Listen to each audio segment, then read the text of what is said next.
One sir last మీ question, బాబాయ్తో Venkat garu. మీరు screen share చేయాలని అనుకుంటున్నారు కదా. అవును. సో అంటే నెక్స్ట్ ఇప్పుడు ఎలక్షన్స్ రాబోతున్నాయి. ఆ క్యాంపెయిన్లో అయినా పార్టిసిపేట్ చేస్తారా? మీ నాన్నగారు మీ బాబాయ్తో కలిసి జనసేన తరపు నుంచి చేసే అవకాశం ఉంటుందా?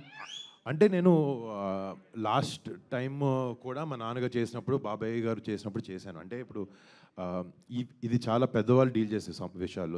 నా సపోర్ట్ అనేది మా బాబాయ్ నమ్మే ఐడియాలజీస్కి, మా బాబాయ్ తీసుకునే పాత్ మీద నాకు 100% ఎప్పుడూ నమ్మకం ఉంది.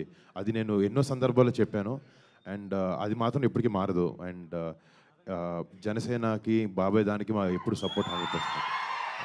మనిషి మాకి ఏ సినిమాకి ఆ సినిమా వైవిధ్యంగా, ఎందుకంటే ఈ సినిమా కమర్షియల్ హిట్ అయినా ఫ్లాప్ అయినా దానికి సంబంధం లేకుండా మీరు ఎప్పటికప్పుడు వెరైటీగా జోనర్ చేస్తారు. గద్దలకొండ గణేష్ లాంటి మా సినిమా వచ్చినంత మాత్రాన మీరేం మారలేదు. మళ్ళీ వెబ్2 లాంటి కామెడీ అంటే వచ్చాక మారలేదు. ఎప్పటికప్పుడు కొత్త కొత్త జోనర్స్ ట్రై చేస్తున్నారు. అయితే ఇలాంటి సినిమా చేసేటప్పుడు మీరు ప్రీవియస్గా అంతరిక్షం చేశారు.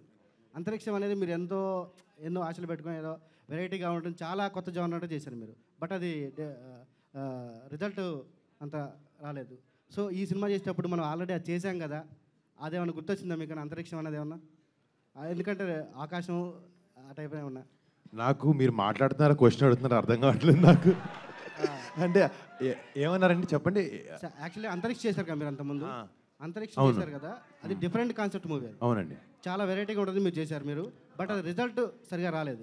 అంటే దాని రిజల్ట్కి ప్రతి cinema is on its own. ఆ సినిమా ఎందుకు ఆడలేదు, లేకపోతే ఆ సినిమా వల్ల ఇది గుర్తొచ్చింది అనేది లేదు.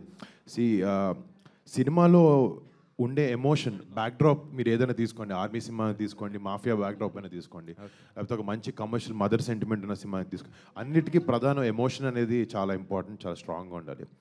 అది ఉండాలనే ప్రతి డైరెక్టర్ కానీ ప్రతి స్క్రిప్ట్లో కానీ ట్రై చేస్తాం. కొన్నిసార్లు అది కనెక్ట్ అవ్వదు, జనాలకి కనెక్ట్ అవ్వరు, దాని క్యారెక్టర్తో ఫాలో అవ్వరు.